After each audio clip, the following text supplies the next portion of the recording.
Trump voters think he's lying about Stormy Daniels. And no, they don't really care. Yes, they think President Trump's lying about Stormy Daniels. And no, they really do not care. Americans who voted for the president say they don't believe his denial of the adult film star's claim that she had a 2006 affair with Trump, the same year that Melania Trump gave birth to their son Barron. But that hasn't tempered their sky-high support for the president. Neither has the Russia investigation into possible collusion tied to Trump, which they see as an increasingly transparent charade that's wasting tax dollars and distracting from his agenda. That's according to the USA Today Trump Voter Panel, a free-floating focus group of 25 people nationwide who cast ballots for the president and now weigh in on his performance every few months. At 16 months into his presidency, many call December's sweeping tax overhaul his biggest achievement.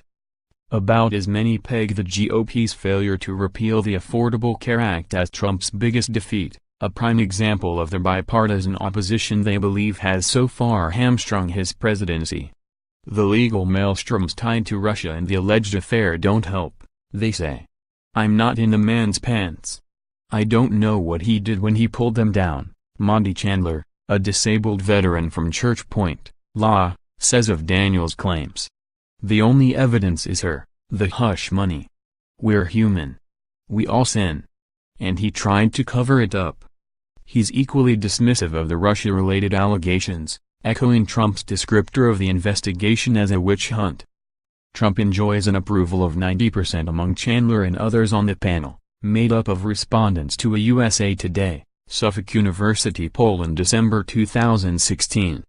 That's yet to waver through 6 check-ins, a stability that, if reflected in supporters nationwide, suggests a political security for a president remaking the GOP in his own image. Already, Republicans running for re-election largely refuse to criticize Trump, and supporters on the panel have seemed to dig in as the man they backed faces legal challenges on seemingly every side.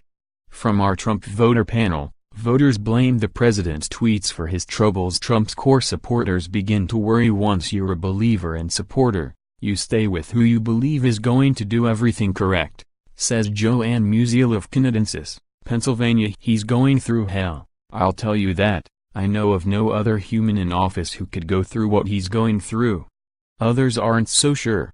I'm certainly trying to approve, but he's making it increasingly difficult, says Pat Jolliffe of Rochester, Indiana. I'm still hanging on with him, but it's getting frustrating.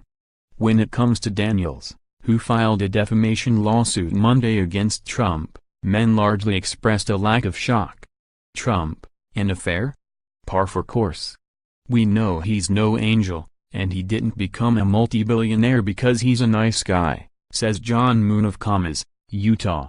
I got over the shock of presidential affairs after Kennedy and Clinton. 15 of the respondents say they think Trump had a tryst with Daniels, with 3 saying he did not and 3 still unsure. 4 did not respond. Of the panel's 7 women, 6 believe Trump stepped out on his wife, with several chalking it up to boys will be boys behavior.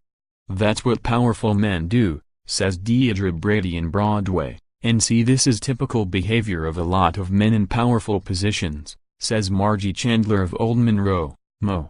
I hate to say this, but it's a male thing, laments Patricia Shomian of Mount Gilead, Ohio. I think he's mostly lying to himself, that he can't bring himself out to say, well, I did, but it's gone.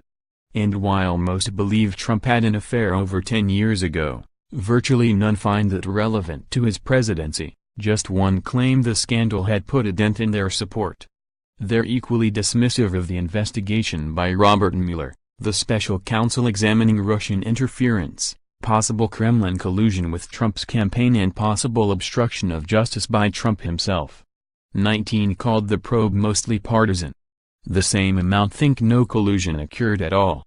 Given the resources and time put into the investigation, it is time to conclude and report out, says Barney Carter, a medical device account manager from St. Mary's, Georgia. The longer it goes on and the further it drifts from anything to do with Russia, the more it shows itself as a political attack on President Trump. Once more, he's a businessman, says Musial. You think he's not going to have talked to Russians? Come on.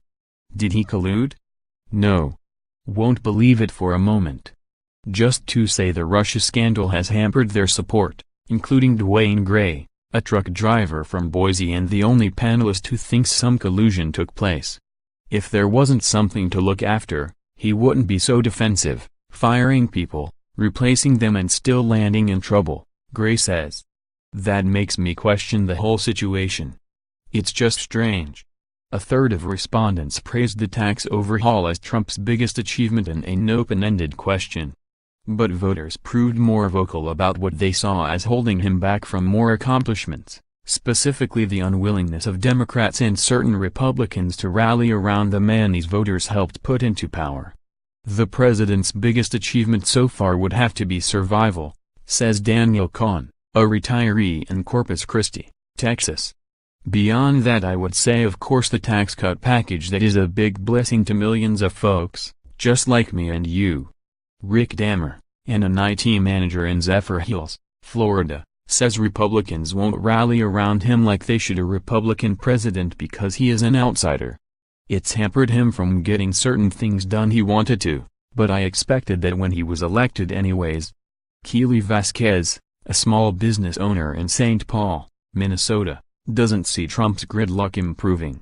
The old guard won't go along as they should, and that is going to be a problem with the midterm elections looming so soon. A third called Trump's congressional opposition the biggest disappointment of his presidency, with slightly less citing his inability to steward a repeal of the Affordable Care Act. He is probably most disappointed by the failure to move with any health care legislation, says Anne Marie Smith, a computer analyst in Monzi, and why I am most disappointed with the constant distractions caused by the media war. Still, even beset with historically low approval ratings, multiple scandals and opposition from both parties, most respondents, 16, or 76%, say history will ultimately judge Trump's presidency as good or even great. 2 think he'll be remembered as fair, and 2 as failed. History's view of President Trump will be as bifurcated as today's current view of him, Carter says. There is very little chance that he will be memorialized positively through core historians, but I'm okay with that. Follow Josh Hafner on Twitter, @JoshHafner.